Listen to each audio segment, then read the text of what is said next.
All right, this episode's for our coaches, parents, and athletes, trying to help understand your coaches that you're dealing with and working that are trying to do things for you. And I think this main episode is about coaches trying to build a culture and some of the frustrations with it.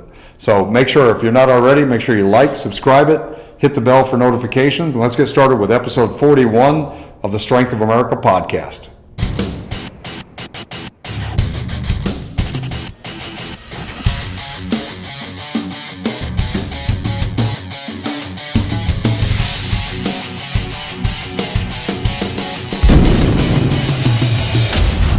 The Strength of America podcast.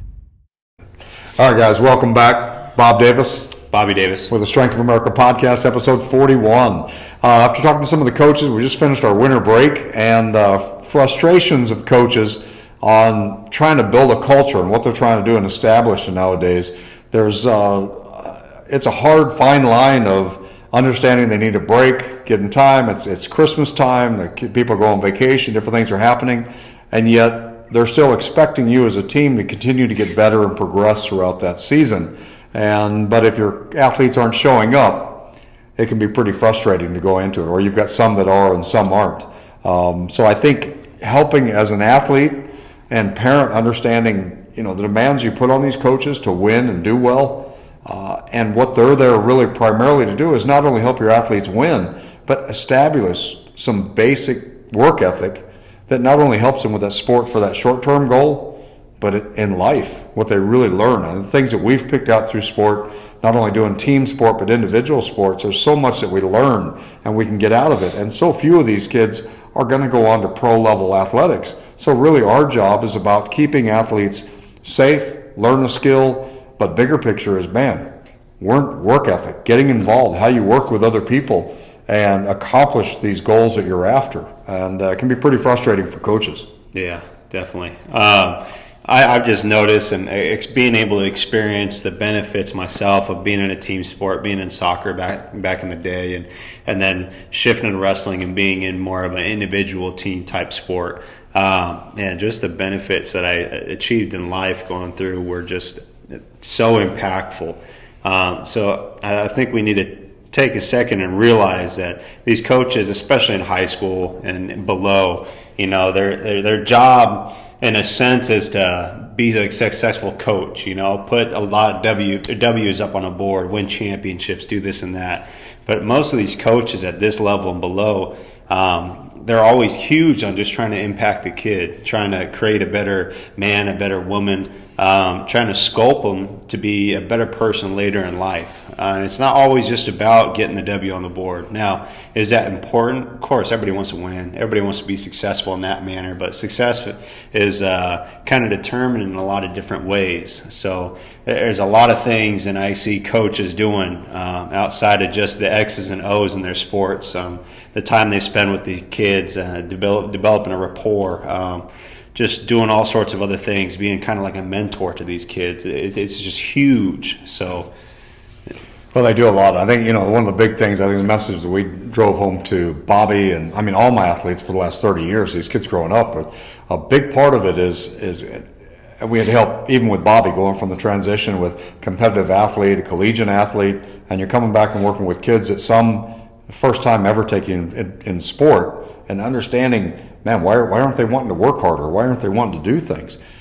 I've always had two mentalities with athletes that I work with. One are the ones that want to participate and just go through and do that and have a good time and learn the sport and get in shape and do things. That's great. And then those that say they want to win, they want to be champions. And those kids that just want to participate, I'm okay with them going through. I still want them to listen and focus on how to work together as a team and individually expect more from themselves and how to get there. We're going to still do that with them. Those athletes that tell me they want to win and get on other athletes for not showing up or things going on, but they've got problems with their own work ethic, that's where I have real problems. And I expect more too. Those kids that really want to be champions and win, I expect more from them during the training time. And they understand that. And it's not that we're picking on them. It's that they've already put the bar at a certain level. You want to help them get to that point and understand what it takes. Just wanting it and going after it are completely different things. And that's where we've got to understand you've got to put the work into it. And I think that was a big thing. We ran into that. I can think of one gal in particular at one of the high schools, one of the sports that we worked with. She was so frustrated with teammates not getting in, not working harder at that practice, or not doing some of the things they wanted to. And yet they didn't have the natural ability she did on the court and moving. But I helped her also kind of realize that, you know what, if you looked at what those kids were doing to try and get better in the weight room and conditioning and other things that were going on, and how she was missing some of those other type of workouts there, or didn't see the value as much in the strength training and conditioning, she just wanted to play basketball all the time. Well, she started figuring out that those other girls she was trying to motivate to work harder were frustrated with her because she wasn't doing the hard work in the weight room and the hard conditioning. Once she understood that was a big part, and she stepped up her game there, you know, the first thing that happened, those other girls started listening to her on the court. They wanted to work with her. They wanted to get better. So that does a lot for you also getting in, but the team to work with you, that's part of what we talked about with this manning up before. It's how you are as a leader to get involved. And that's from a coach's aspect as well as an athlete. But you want to say that you tell that coach you want more, you better expect a little bit more on their end. They're going to drive you a little harder. That's an important part. Yeah. How about you growing up with stuff? I think a lot going through. And man, wrestling did a lot of great things for me. Kind of echoing, going back to that point on wrestling. Being able to be, or let's say go back to going and being in a team sport, it's different benefits you can kind of gain from team and individual team type sport. The team was great. It got me, especially at a young age, to learn how to kind of be around other people, work with other people, motivate other people, trying to get a whole unit towards a common goal. And then as I started to shift down to wrestling, I really knew and started to realize and understand the whole saying of, like you said, you know, if you want to be a champion, you got to do more. You got to be more. And I think I really gained a sense of that once I stepped out on that mat and competed with somebody, you know, there's not my teammate that can step on the mat and help me. My coach can't step on the mat and help me. So just realizing that for me to have to step out there, put myself on the line, as my friends say, put your man card on the line, you know, and just to go through and realize that if you lost, it's not on anybody else, it's on yourself. So that was a big lesson in life for me, especially going through and realizing, and it started to create me to realize that, wow, I really I can't just go to practice and go to training that's already scheduled and that be enough. I got to do more outside. And I went for a run last night, and it brought me back to the old wrestling days. I didn't go on runs to get in better shape or for conditioning. I was in great shape. More so than anything, it was almost like a meditation. It was to clear my head. As my old coach at CMU, strength coach, Coach Linscomb used to say, is get your mind right.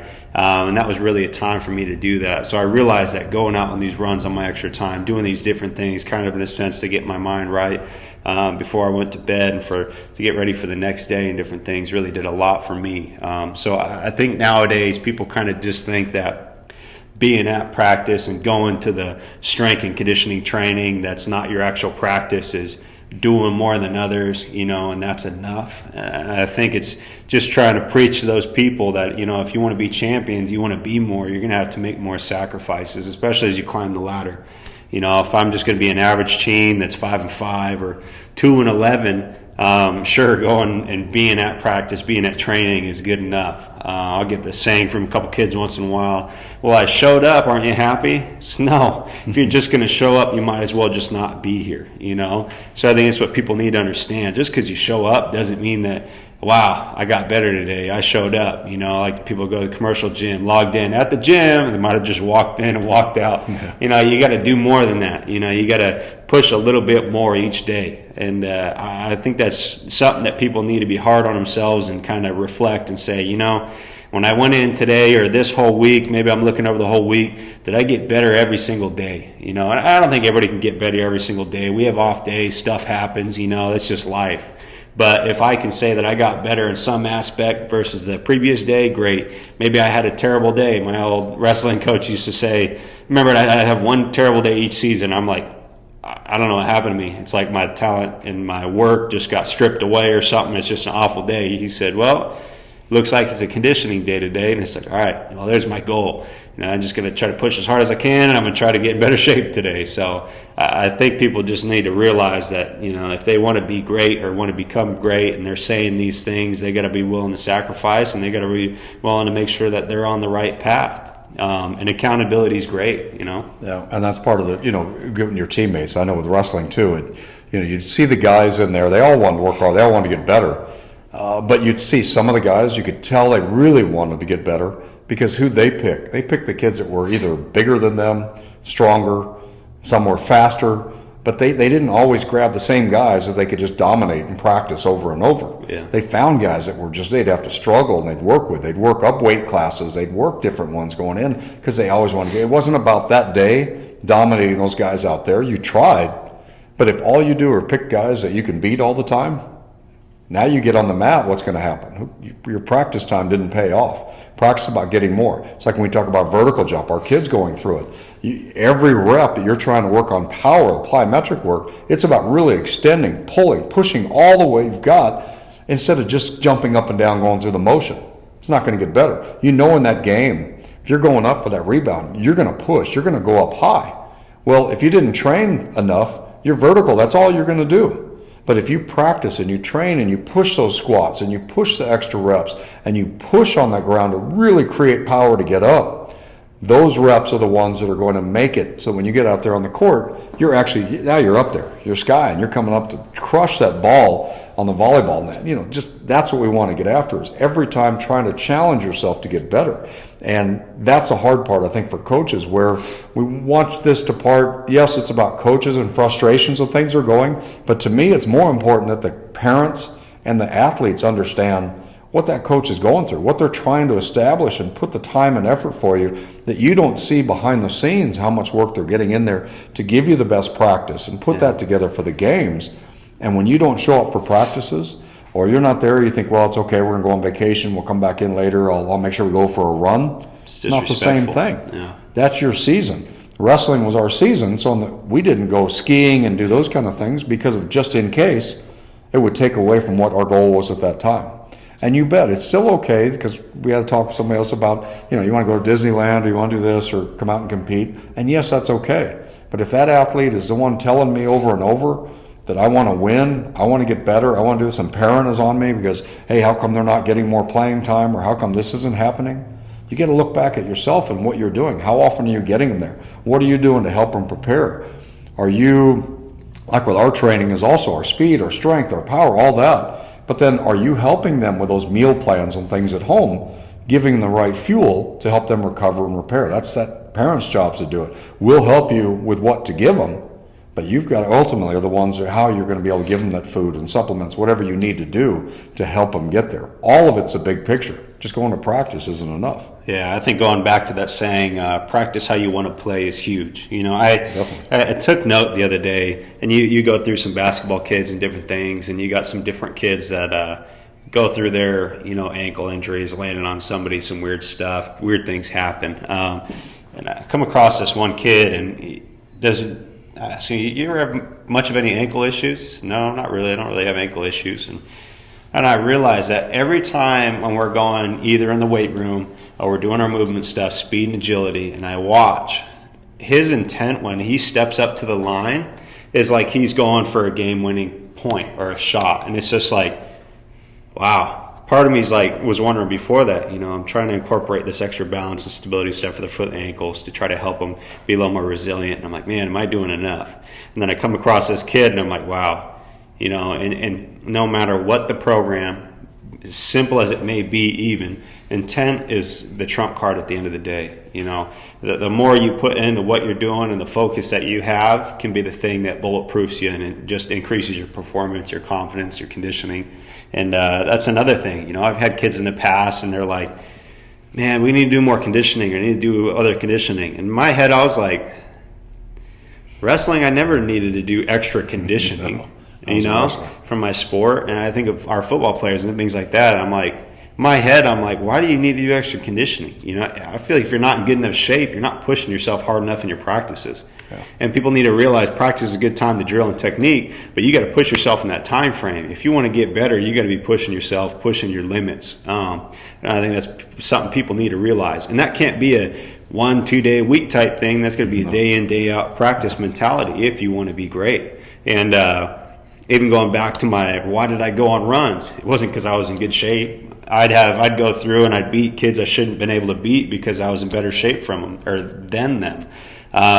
Again, the runs that I went on were just to clear my mind and get my mind right. It was more of a meditation thing than a conditioning thing. I just remember, practices. And that's the difference also, high school and college with me. High school, I was hungry. I loved my teammates. I loved the community we built. I always wanted to push myself every day. And I got to college, a little different story, and I was thinking about this on my run last night, and I was like, man, how come I felt like I was not in as good a shape in college as it was high school? And it was just strictly, I put the coast meter on when I went into college. It was a different program, different coaches, different philosophies, more of a clique type situation. I didn't thrive off my teammates because we weren't that tight-knit group.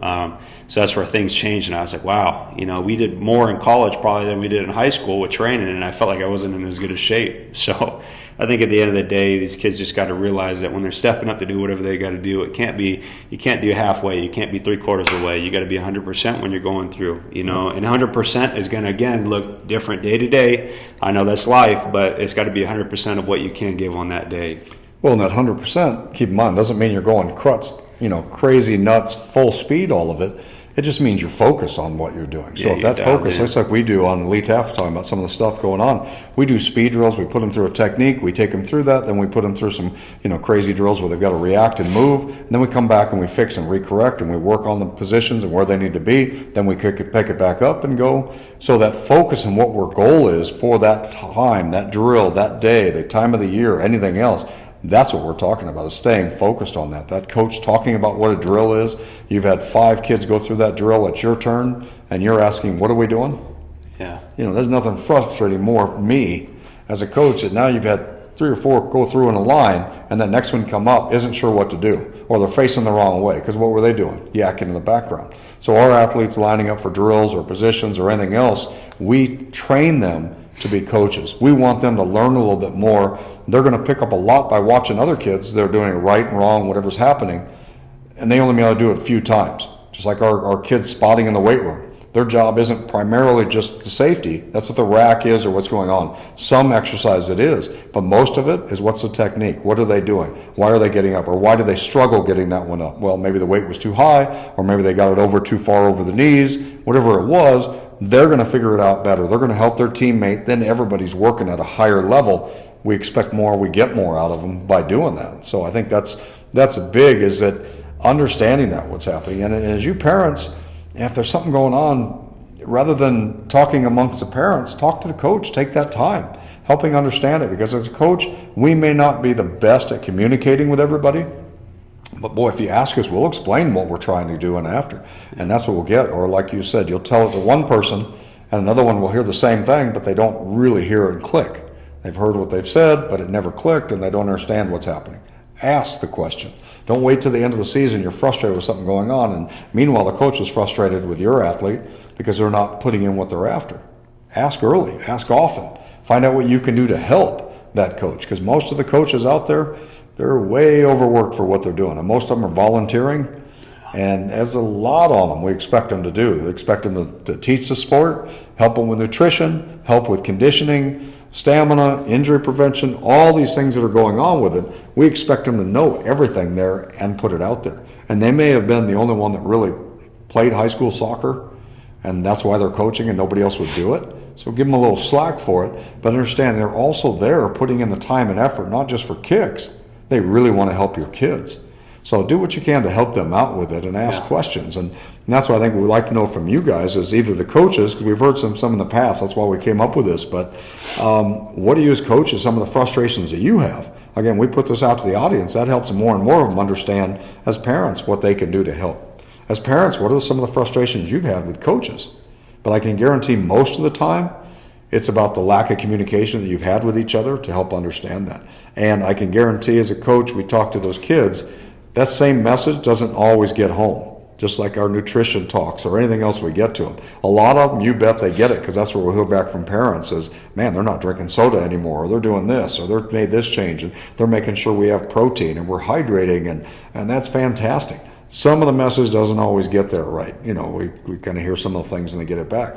But that's what we're here for. You reach out to them, ask, because the coach is going to appreciate that. We'd much rather have that than hear something background or the parents talking in the background about some other stuff. We want to know. We want to help. We're putting the time in. Let that coach know. You know, ask him about it. Be respectful and try and find out what the solution is to the problem. But and you know, we understand these kids have so much going on at home. I mean, they've got now with the internet and social media and all the stuff going on, there is all kinds of pressure on these kids that we didn't have earlier going on. But I think one of them, and I don't know if it was Eric Cressy, I wish I could remember now who said it, that, you know, some of the frustrations about coaches, we were talking about these kids nowadays, you know, they can't do this, or they won't work hard, or they won't do anything else. Kids, we're the same, always have been the same with kids. It's about their environment. Who's shaping them? What's going on with the parents? What are they asking or demanding them? Are the parents just trying to be a friend to them? Are they being a parent? What's going on at school? What's the discipline like? Kids really thrive on rules and understanding where they're structure, at. Yeah. They need that structure and things going on to it. So it's important to put that in place. And sometimes parents, you know, they're on it and they want the best for the kids, and we understand it, but they get real protective over things. And that makes the job hard for a coach too, when there's got to be blame and something happens for some things. And sometimes it is the coach, but a lot of times it's what the athlete is not doing or you haven't heard about. So take the time to listen to what the coach has to say and what's going on, and nip these things in the bud earlier. But boy, the structure in our kids, you know, my own and the thousands that I've had throughout the years, you know, running through our program, man, they like it. If they know what's expected and what's going on, they get much more out of the work. And that's what they're after. They want to get better. It's not just, hey, I can't wait, Bob, for you to put me through alligator push-ups and do all that. I love that. Split squats. They want to get better. And they know what we're giving them isn't just fluff or something to do. It's for a purpose.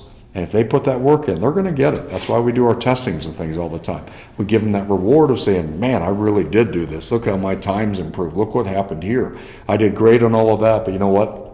My waist didn't improve. I didn't drop on that when I needed to. Well, you were working hard, but you've got to put the diet together as well. You were having some energy issues on a Monday that you didn't have on a Tuesday, Wednesday, Thursday workout, because weekends were video games, not eating right, not sleeping. You know, so that's feedback they understand. They put it in line, they move, and they go on for it. So. Yeah, I think that's big. You know, as I've been going through coaching now and starting to get into it and learning just from the years, from other coaches and different things, the things I'm realizing from not only from strength conditioning coaches I learned from, but also sports coaches, is just that I feel like the things that matter most are just consistency, you know, structure like you were talking about, and accountability. The more often than not that I see from, first of all, programs that are doing great things successfully, and I mean that as far as like building young men and women and winning as well. Those coaches, you know, they set a precedence at the beginning, and it's this is what is expected.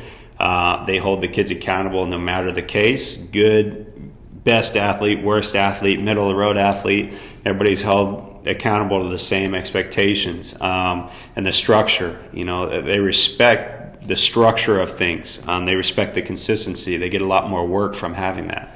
And that's something I try to challenge myself more and more, and I'm trying to challenge myself more and more on. But it's it's a tough road. We've had a program that had a real rough season last season. It was not a very successful one, in a sense, as far as their win-loss ratio looked. But as far as building camaraderie, building good kids, man, did wonders this year for the following year for them. So a big shout out to our girls soccer. They're second in the state right now. Coach is Jen Villaboy, and she went through a lot of tough things last year, changing the culture of her program, holding kids accountable if they weren't at practice, weren't at training, taking play time from them. And that can be a tough thing if you're a coach at a small school and realizing, you know, I just don't have the bodies. You know, sometimes you got to make some really tough sacrifices that big schools don't have to worry about because they got the numbers. So she's doing some big things, and At the end of the day, the kids respect them more. The coaches that hold them accountable have structure. They're consistent. They push them to get better. They're hard on them. But outside of that, when they're off the field, they're taking the time to kind of hang around them and be a fly on the wall. The kids, what I hear from the kids personally, sport to sport, they respect those coaches so much more. So don't feel bad for holding the kid accountable. Like I've heard from another coach and my dad, and as I'm learning, sometimes the kids might not always like me, okay, and that's fine. As long as they're learning the right lessons, they'll like you later on. There's going to be ebbs and flows, but those three things are huge that I'm learning myself. Well, and all that talk goes back to Bobby's high school wrestling coach. I think it's one of the big things. Coach DiDomenico, I think, one of the big things that impressed me is he had his rules. He had things set up, and it was work ethic, and it's wrestling, and it's a different beast, wrestling, than some other sports. But the thing that impressed me is he had his rules. He had things going on. In his first year going into there, he took kids that were top state placers. They didn't follow the rules, didn't do the things they needed to, got into some trouble, things going on. He tried to work with them on stuff, still didn't. They were off the team, and that was it. And you bet there were some issues with the school and all that going on, and old boosters came in, and there were problems. But I was so impressed that he stuck to his guns. He did that because, boy, the program he built after that was incredible. How these kids and their work ethic and what they did to put out to that.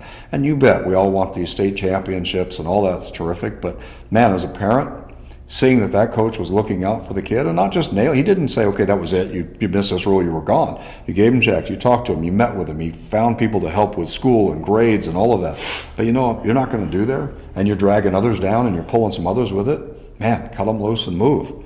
That's an important part. And I think his big thing was, man, this isn't a welfare, it's a work fair. Yeah. You're going to earn your spot on the team and go into it. And it's not only there, but what you did in the community as well to kick back into that. So all of those things make a big difference. And, he's got so many great gems. We're going to bring him in on one of the podcasts here before spring hits when he finishes up his crazy season right now with wrestling. He's over at Mesa High right now running their program and doing fantastic things with those kids. But those coaches are doing a lot for you. Give them the benefit of the doubt. Yeah. Talk to them before you make the decision on what is a problem or not. And if there's something going on with the kids, again, go into it open mind when you talk to the coaches, because what's being relayed from the kids isn't always exactly right. No. So it doesn't mean they're lying to you, but there's just different angles they look at things going on. But yeah, let's find the full picture. Then you can make a decision on what's going on. But these coaches don't do it just for kicks. They're putting a lot of time in, and it's not for the pay. Yeah. So they really love what they do, and they love helping these kids become better. So appreciate all you coaches out there and all the effort you put into it. And those athletes, of course, for working hard. But, man, you want more, you expect more and demand for it from yourself first. Yeah. Get yourself in order, your house. Then you start working on your teammates, because your teammates that aren't working as hard, if you're working harder and doing more, they're going to listen to you. That's what we saw the other ones. The leader doesn't, just because you're a senior, the leader. Some of those sophomores come in and they're busting their butt and doing it. You know what? They're going to pay attention to that sophomore a lot more than that senior, because, man, I respect somebody that's working hard, doing their thing to get better, and that's what we want out of it. Good? That's great. That's awesome. Yeah. Yeah. Hey, appreciate all you guys. Thanks again for listening, keeping up. Appreciate the topics and the coaches and things coming out. Let's hear back from you, from coaches, frustrations you have, so we can get that across.